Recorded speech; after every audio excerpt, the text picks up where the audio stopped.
madaxweyne ku-xigeenka Soomaaliland Cabdiraxmaan Cabdilaahi Ismaaciil Sayrici ahna gudoomiyaha guddida gurmadka abaaraha ee Soomaaliland oo xarunta qasriga madaxtooyada warbaahinta kula hadlay ayaa waxa uu sheegay inuu dalku galay xaalad abaareed oo saameysay ku dhawaad 1 milyan oo qof waxaanu sheegay in maalmaha soo socda ay laba jibaari doonaan gurmadka ay u fidinayaan dadka ay saameysay abaartaasi waxaan maanta halkan u soo joogsanay ilaahay baa mahad leh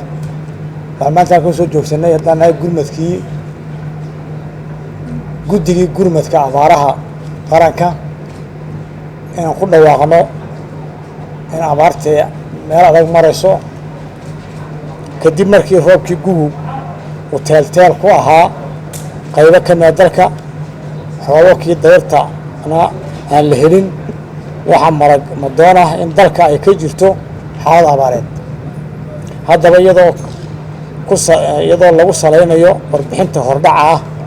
ee NADFOR hay'adda NADFOR ama hay'adda maareynta aafooyinka dabiiciga ee la xidhiidha xaaladda abaarta waxaa fadhigii 83aad ee golaha wasiirada jamhuuriyadda Soomaaliland uu madaxweynaha jamhuuriyadda Soomaaliland mudane Muuse Bixi Cabdi magacaabay guddiga gurmadka abaarta oo ka howlgashay qiimeynta xaaladda iyo dejinta qorshaha laga jawaabayo abaarta guddiga qaran ee abaaraha ayaa waxay ku bilaabeen howlaha gurmadka abaarta iyagoo qaaday tallaabooyinkan soo socda howlgelinta guddi farsamo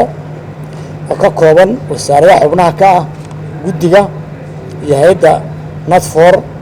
oo daraasad ku sameeyey xaaladda abaarta ee dalka jirta guud ahaan kana soo diyaariyey warbixin dhammaystiran oo la xidhiidha xaaladda abaarta dalka 2 dayactir iyo kobcin iyo kicin lagu sameeyey ceelashii dhaadheeraa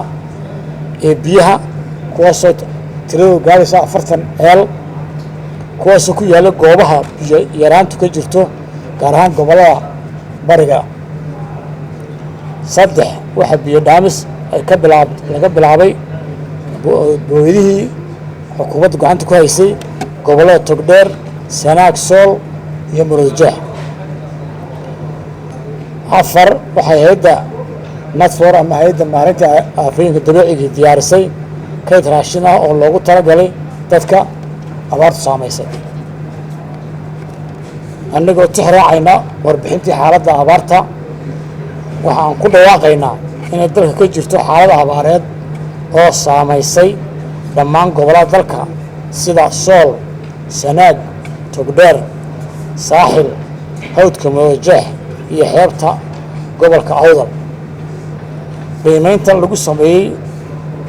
waxyeelada abaarta waxay si toos ah u saameysay dad gaadhaya 810,000 oo qof oo u baahan kaalmo degdega sida biyo cunno caafimaad waxaana la filayaa inay saameyn doonto haddii ay muddadu sii dheeraato ilaa bisha 5aad gaadho oo ilaahay kama dhigay roobabku dib u dhacaan ilaa inay 1 milyan iyo 200,000 oo qof saameyso iyo la filaya 4 bilood soo socda haddaba si wax looga qabto xaaladani waxay xukuumadda u qoondaysay kharash dhan $3 milyan oo oo loogu talagalay raashinka biyaha dayactirka ceelasha iyo wixii la mida iyo caafimaadka wixii la mida in hawsha wax laga qabto waxaan faraynaa guddiyada gurmadka abaarta ee heer gobol inay diyaargaroobaan wax ka qabadka xaaladda abaareed ee ka jirta kaalintoodana ka qaataan waxaa kaloo ugu baaqaynaa ganacsada reer Soomaaliland qurba-joogga reer Soomaaliland hay'adaha caalamiga UN-ta iyo local NGOs-ka iyo international NGOs-ka dowladaha caalamka iyo saaxiibada Soomaaliland inay door ka qaataan gargaarka iyo samata bixinta dadka ay abaartu saameysay intaanay xaaladdu ka sii darin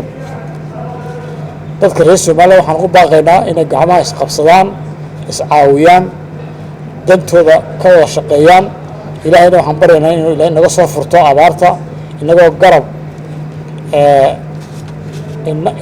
inana garab mariyo xanuunada iyo maartay